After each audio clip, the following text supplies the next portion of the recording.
and welcome to Coe College. On behalf of the faculty and instructors on campus, I would like to welcome you and introduce you to a very important idea as you embark on your liberal arts education. When you enter each and every classroom, prepare to challenge your ideas and your understanding of what you know, prepare to revel in the new knowledge and theories you will learn to prepare you for a life of questioning. Do one very important thing: turn off your cell phone. I'm not joking, I've been counting you from up here. Now, don't get me wrong, I like technology a lot. I've tweeted, I've friended on Facebook too. I've made lots of connections through Skype, I've chatted, I've blogged, all those things. I use both PCs and Macs. I have 4 computers in my wireless network at home, 2 Nintendo PSs, and I watch my Netflix through my Wii, although my 7-year-old set that up. And just recently, I have had to acknowledge that I have a very unhealthy relationship with both Mario and Luigi. But the cell phone is a different beast.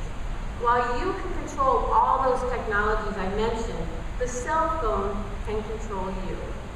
In some classes, you might disappear into your cell phone, even momentarily, just to look up and realize that you missed an important step in the computation of the formula you were looking at. Or you didn't catch the true significance of the epiphany made by a philosopher that was discussed. Or you failed to copy down that very important step for the experiment you'll be doing in the lab tomorrow. In other classes, your time away with your phone simply disengages you from class. So I implore you, turn off your cell phones in the classroom, because you never know what you'll miss when you turn your attention away from what's going on. I'm humbled by how much I've learned over the years from my students, far more than I could have imagined.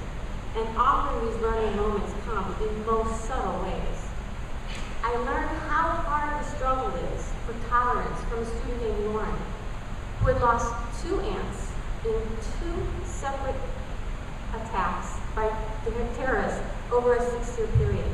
One aunt had been killed in the Oklahoma City bombing in 1996, and she lost her second aunt in September of 2001, the 3rd week I knew her as a student in my class. While Lauren was in my class, I learned from her how hard forgiveness can be when understanding is clouded. And I also learned from her how understanding can be elusive when the idea of forgiveness is unbearable. From Lauren's classmates that semester, I learned the necessity of gentleness in the classroom. They gave her the space in the room to argue points that with others, they may have argued back. While never discussing it out loud, the students in that class respected the place from which Lauren came, and waited patiently and compassionately as Lauren struggled to make sense of her family's loss. Had you opted to be checking where LeBron James was going around that time, or making plans for the evening on your cell phone, when Lauren softly informed the class that her family was still waiting to hear from her aunt, who worked in the World Trade Center, a full 6 days after the attacks, when miraculous survivals were no longer happening, you would have missed a very quiet shift in that classroom, a shift that hung with us for the whole rest of the semester. I learned self-discipline and a bittersweet sense of reality from Jobin, a student many of my colleagues know here at Coe, who came from India. And when he came to the United States, he buried his natural accent.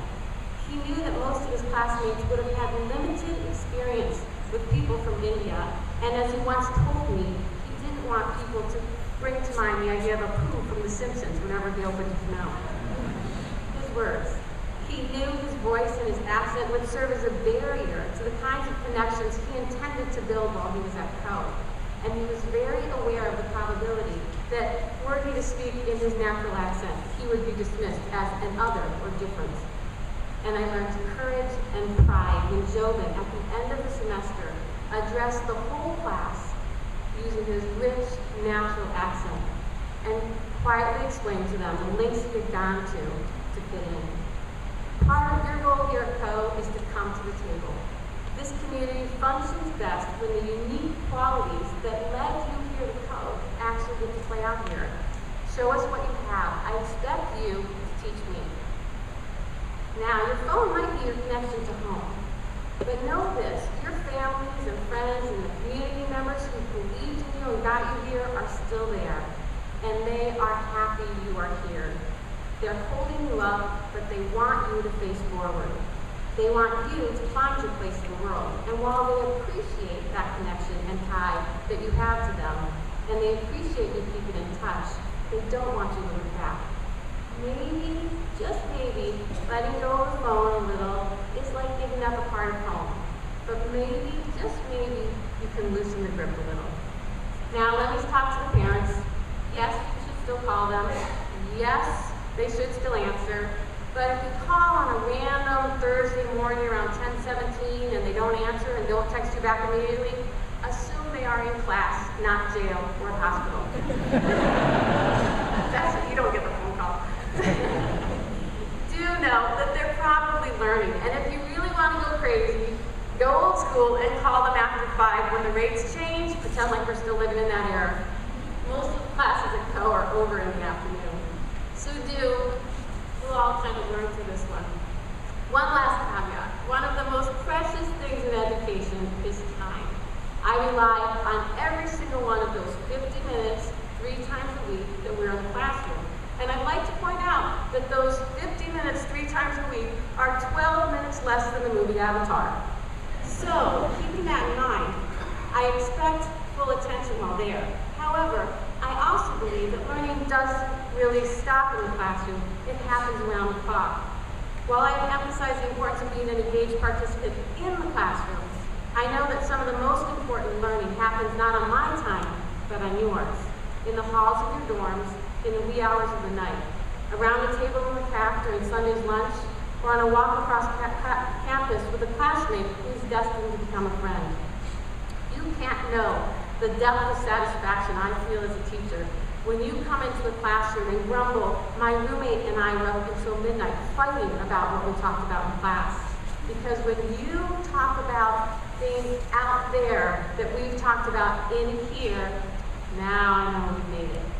And a true sign that we're learning together, learning from each other, is when you come into the classroom and tell me, I called home last night and talked to my mom or my granddad or my best friend at home about the things we discussed in class. Because when you use your cell phone for good, as a tool to learn, you really do respect its power and you have truly tamed that technological beast. So again, welcome to Co.